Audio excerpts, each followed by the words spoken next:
فلسطینی میڈیا کے مطابق اسرائیلی جنگی طیاروں نے منگل کے روز غزہ کے شمالی شہر خان یونس میں بمباری کی، جس سے پورا غزہ لرز اٹھا۔ طیاروں نے خان یونس کی القادسیہ سائٹ کو متعدد میزائل حملوں سے نشانہ بنایا۔ فضائی حملے اس قدر شدید تھے کہ ان حملوں کی بازگشت پورے غزہ میں سنی گئی۔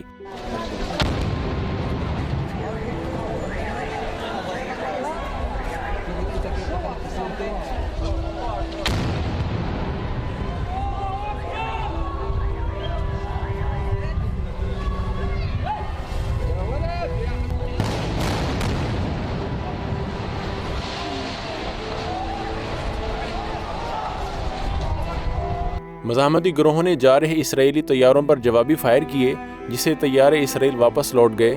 غاصب صہیونی ریاست کا مظلوم فلسطینیوں پر بمباری کا یہ کوئی پہلا واقعہ نہیں ہے۔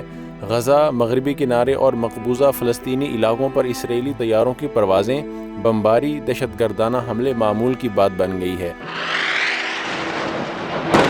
فلسطین و کشمیر میں انسانی حقوق کی پائمالی اس قدر تواتر اور شدت سے کی جا رہی ہے کہ دنیا ان خطوں کی خبروں سے بے حسی ہو گئی ہے۔ مسلمان حکمران ان مظالم پر مجرمانہ خاموشی اختیار کیے ہوئے ہیں۔ نام نہاد حقوق بشر کی تنظیمیں جانوروں پر ظلم ہونے پر تو سیخ پا ہو جاتے ہیں، لیکن غزہ، فلسطین، کشمیر و یمن میں معصوم جانیں اور مظلومین کے حقوق ان کے نزدیک کسی اہمیت کے حامل نہیں۔